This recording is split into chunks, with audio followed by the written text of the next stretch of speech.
70 years ago, Spain was in the grip of civil war. Army units supported by the fascists were in revolt against the elected government. As the fighting spread, millions became homeless. Among them, many thousands of children. There was a committee calling for volunteers. They wanted people to drive trucks, medical supplies to Madrid. There were a lot of volunteers from England and the US, Australia. That's where I met Esme, in Madrid. We had all these children coming in from the north, refugees from the fighting. They'd been wandering the streets, sleeping rough, living off scraps. I had over 100 I was trying to get to the coast, which was a bit safer.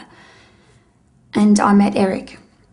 I think he'd come from Valencia with medical supplies, in a bus. She was from the Isle of Wight, the bus, donated by well-wishers. Esme was from Australia. I came from Sydney, Australia. I was a member of the party. She was a member of the Communist Party, a woman of strong convictions. I think what got me was Hitler was in power in Germany, Mussolini in Italy. I mean, the whole of Europe looked like it was going fascist. And Spain was the battleground. Spain was going to be where we stopped them. No pasarán. They shall not pass. But the Germans were sending planes and the Italians were sending tanks. Britain and France were neutral. They sent buses from the Isle of Wight. And men like Eric. But he did have a bus. So we drove to the coast. I think that's when we met John Langdon Davies, on the road to Valencia. I couldn't see the Spanish tragedy purely as a political affair on which one could take a vote. I thought one side right and the other wrong, criminally wrong. But more than that, I was obsessed with the disintegration of humanity, of human nature that comes with civil war. The greatest atrocity of all. And then there was this other bloke from America. His name was Nick Carter, from New Hampshire. His father was president of the Nashua Gummed and Coated Paper Company. I came to England to get married. She had second thoughts a week before the wedding, so I kicked around Europe for a while, and then they were calling for volunteers to drive trucks, so I came to Spain. He drove a truck from Barcelona to Madrid and took refugees the other way. But I think when we met, he was on his way back to England for the coronation of King George VI. His father had been invited as a personal guest of the king. There were over 1 million refugees crammed into one small strip of coastline. And hundreds of thousands of them were orphans, with no shelter, no bedding, very little food or water. They were either left on the streets or herded into vast camps, and the war was getting closer and closer. What we needed was a plan. We had the germ of an idea, that was all. I said, let's talk it over with the Duchess.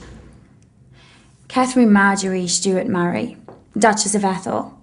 They called her the Red Duchess, but actually she was a conservative. She was strongly opposed to Britain's policy in Spain, that is, of non-intervention. So in April 1937, she came over to see how things were on the ground. We told her we had a plan, at least the beginning of a plan. We wanted to establish colonies for the children, the refugee children, away from the big cities. Each child would have a sponsor, in England initially, but it wouldn't just be a case of providing money. There'd be a personal relationship between sponsor and child. She liked it. When she went back to London, she held a press conference to announce the formation of the Foster Parents Plan for Children in Spain. In the summer of 1937, things were going very badly for the government forces. There was a battle going on for Santander, in the Basque Country, and there was a feeling that if the government lost Santander, they'd lost the war. We were in this village in the hills, north of the city. It was a collecting point for refugees, and many of them were children. There was one. He was about 6. He had a sign round his neck. It said, This is Jose. I am his father. I am his father. When Santander falls, I shall be shot. For my sake, please take care of my child.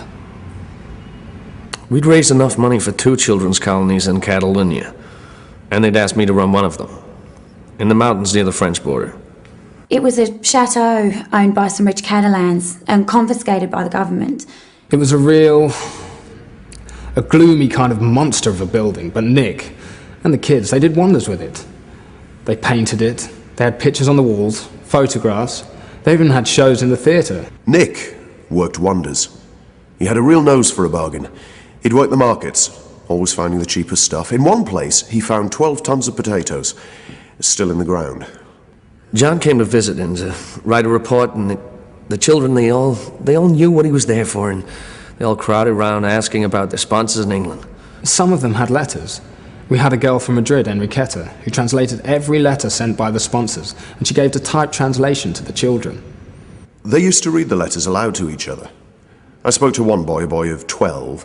He was very anxious to hear from his sponsor. I asked him, I said, "Haven't you had anything from him?" And he said, yes, he sent me a present, but what I want is a letter. And they're all shouting, yes, we want letters so we know about our foster parents. Photographs and postcards were, well, the only word is, they were cherished. The war went on, and the children kept coming. We needed more sponsors. The Duchess couldn't find them fast enough. So John came up with a new idea. I'd been booked to do a lecture tour in the States. I suggested Eric come with me to find new sponsors and raise more money, and Nick decided to come too.